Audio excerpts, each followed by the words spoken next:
Hi, this is Tawanda. I want to talk about failure today. I believe the biggest mistake you can make in your business and in your life as an entrepreneur is to try and protect yourself from failure. If you want to become who you want to be, you must be willing to fail. If you want to get hired, you must be willing to get fired. If you want to get customers, you must be willing to get rejected. The reality is everyone fails at some point in their lives, especially entrepreneurs. That's the most important question, is not whether or not you will fail, but how you respond to failure. There are basically two ways to respond to failure. For most of us, when we fail, we give in to anger, despair, feel sorry for ourselves and complain that the world is unfair. But there's another way to respond to failure, one which is used by highly successful people. You can acknowledge and accept what has happened, identify learning and growth opportunities, and bounce back. According to billionaire entrepreneur and Virgin Group founder Richard Branson, failure is the most useful lesson of all. I've discovered that to successfully deal with failure, you have to stop internalizing it. Look at failure as life giving you information that you can use to do better tomorrow. Successful people accept failure as feedback. Accepting failure does not mean giving up and letting the stress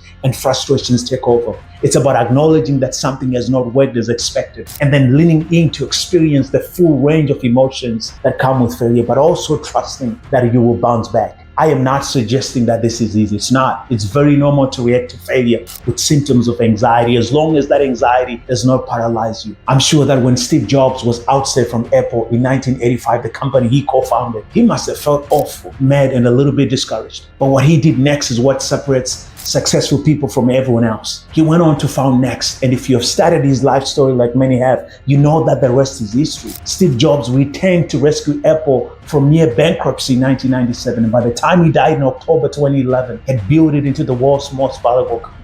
When successful people fail, they reframe their failures. Reframing your failures is a great way to build resilience and grow from the experience. You're not your failures, you are you. Your failures do not have to define you. So do not make the mistake of attaching yourself to how many times you have failed. Oh, I'm a loser, I failed so many times. See, that attitude paralyzes you and inhibits you from learning and growing from the experience. You have to learn to let go. Your failures are not who you are. Your failures are simply opportunities for learning and growth. That's all. You see, the great paradox is that we learn the most from our failures, but we're not taught that in school. In school, we are taught that we only learn when we get an A, and that's the problem. I know it's not easy to not feel embarrassed or ashamed when things don't work out as you expected, but sometimes failure is a blessing in disguise. Instead of beating yourself too hard, look at the situation as an opportunity to reposition yourself, to get in touch with yourself, to take responsibility for yourself, and to express your real self and true emotions in an authentic way. I hope this helps. Thank you.